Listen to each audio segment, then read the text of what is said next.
সংসদের নির্বাচনে দুটি আসন পেয়েছে মাওলানা মামুনুল হকের দল বাংলাদেশ খেলাফত মজলিস। সেই হিসেবে সংসদের সংরক্ষিত নারী আসন পাওয়ার সম্ভাবনা নেই দলটির। তবে অন্তত একটি সংরক্ষিত আসন পেতে তিনটি দলের সমর্থন চাইছেন মামুনুল হক। এর মধ্যে জামাত, খেলাফত মজলিস ও চরমনাই পীরের দল ইসলামী আন্দোলনের সমর্থন চাওয়ার নীতিগত সিদ্ধান্ত নেওয়া হয়েছে। জামাত, এনসিপি সহ 11 দলীয় নির্বাচনী ঐক্যে শরিক হিসেবে নির্বাচন করে বাংলাদেশ খেলাফত মজলিস। এককভাবে জামাত 68, এনসিপি 6 ও খেলাফত মজলিস একটিতে জয় পেয়েছে। বাংলাদেশ খেলাফত মজলিস পেয়েছে 2টি আসন। 11 দলীয় ঐক্য থেকে বেরিয়ে যাওয়া ইসলামী আন্দোলন পেয়েছে 1টি। জামাত, এনসিপি ছাড়া অন্য কোনো দল এককভাবে সংরক্ষিত নারী আসন পাবে না।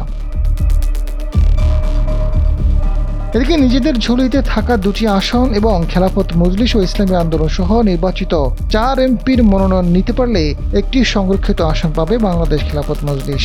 এর বাইরে জামায়াতের সহযোগিতা চাইবেন মামুনুল হক।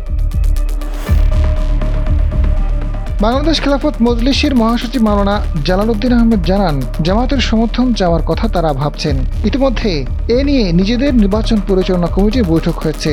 সমর্থন আদায়ে দায়িত্ব দেওয়া হয়েছে দলের আমির মাওলানা মামুনুল হককে। তিনি দল 3টির সমর্থন আদায় করে একটি সংরক্ষিত আসন নিশ্চিত করতে পারবেন বলে আশাবাদী। সংসদে একটি নির্বাচিত প্রতিনিধিত্ব থাকা খেলাফত মজলিসের মহাসচিব ডক্টর আহমেদ আব্দুল কাদের জানিয়েছেন, তারা নিজেরা সংরক্ষিত আসন পাওয়ার আশা করছেন না। মাওলানা মামুনুল হকের পক্ষ থেকে এখনও তাদের সমর্থন দেওয়ার কোনো প্রস্তাব আসেনি। প্রস্তাবে তারা ভেবে দেখবেন।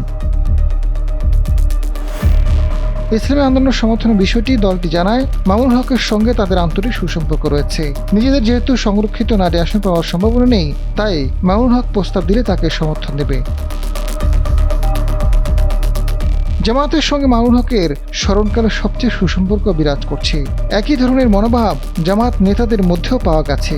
দলটির নেতারা জানিয়েছেন, তারা মনে করেন প্রস্তাব দিলে জামায়াত 2 এমপির সমর্থন মামুনুল হকের দলকে দিতে পারে। আজাদ ফারুক, সময়ের আলো।